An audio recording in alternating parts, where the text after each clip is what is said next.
Yeah, it does. It's something that can't really put my finger on, how we can get so close and how we can have so much momentum through the majority of the season, and we get to a game like this and we can't seem to put things together. We can't seem to get over that last hurdle. And you just, you scratch your head. I mean, we did everything necessary to get to the point where we should have goal-scoring chances, and just it seemed like every single time it just wasn't going to happen. And I can't put my finger on it. I think it comes down to this is a brutal game sometimes. And unfortunately, I don't know that I've ever stood here on the other side of that argument. I don't know that I've ever stood here and said that my team got completely outplayed, outshot, outpossessed, out-everythinged, but we get to walk away with a trophy. And I don't know that I ever will be. I don't know that I'll be willing to sacrifice that for that. Guys had a lot of positive things to say and a lot of belief still. And for me, it was another situation where it's time to choose. I feel like we have gotten ourselves in games this year where we allow the first goal and then we hang our heads a bit. And I really wanted to avoid that. I really wanted the players to avoid that because they had done, I think, pretty darn well to control the momentum, do everything again necessary to get themselves in and around the opponent's penalty box.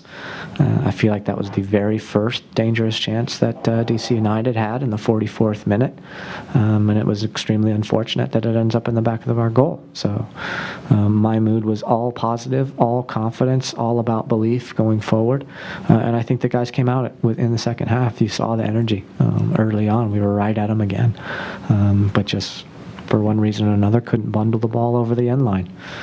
And unfortunately, that's the only thing that matters. That's the only statistic that matters. It's the only thing that anybody will remember, is that we lost our third championship opportunity in our stadium, and DC United is the 2013 US Open Cup champion.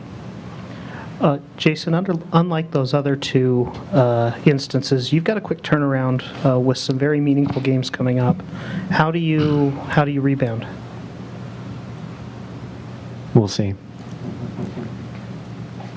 I think there's some points where coaches have a lot of answers, and I think there's some points where coaches look to the players for answers, and this will be a moment that I'm going to look to the players for answers. Hamid obviously had some terrific saves there. I mean, do you just attribute it to a goalie getting lucky in some good spots, or do you just feel like, it just poor luck on your part for not putting it in the goal? I think Bill Hamid's a quality goalkeeper and a good shot stopper, and it typically plays well against us. But I don't know. Without having the chance to look at the replay, my feeling is, could we have put it a little more in the corner? Yeah. My feeling is we're right in and around some dangerous things, and we're still not shooting the ball.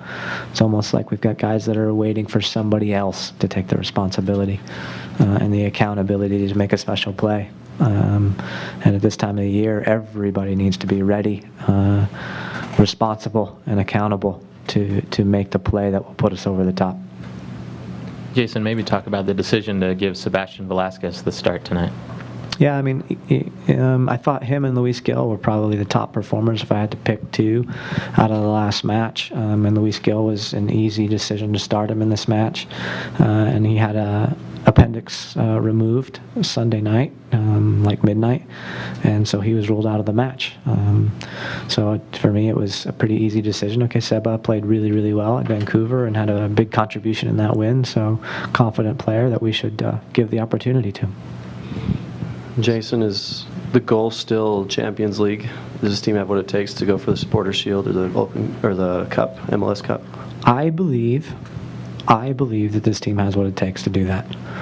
I believe that this team has what it takes to win all of our remaining matches and put ourselves in the very best possible spot to win the Supporter Shield. Now, I don't control what Seattle does and what New York does, and I actually don't control what my players do either. But I hope they still do as well.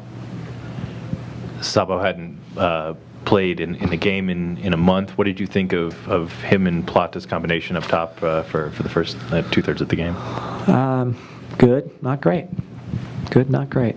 I thought, he was really, really close to pulling off a special play in the first half on a couple of occasions. Plata was really close to pulling off a special play on a couple of occasions. He probably had the best chance of maybe the night on a shot that he didn't hit the frame on in the first half. And then Sabo got himself in and around some good opportunities in the second half, and the very last one that he headed, I don't know if he headed to the goalkeeper or defender or who, but there's going to be a little bit of rust, and we'll hope that he can rebound from this and continue forward now and stay healthy. Jason, with your looking back at the last couple of games with, I guess, what we would call your first choice lineup, San Jose at home last week and now tonight, 2 home losses in a row. In the middle, you've got a road win by the players that you sent up there. Are any of those players, you think, starting to make more of a push to get themselves more minutes based on that result? Compared to the last 2 results. Yeah, absolutely. I think that we can't just look at that game and discredit it. I won't. I refuse to. So I'm going to look at that. I'm going to look at this match. I'm going to look at the San Jose match. And we're going to have to make difficult decisions about who's going to carry us through to the end of the season, for sure. And the truth of the matter is we have a month until the end of the season. So it's a long time for us to kind of answer some questions as we go along here. RSL hosts Dallas on October 5th at 7. Get your tickets today.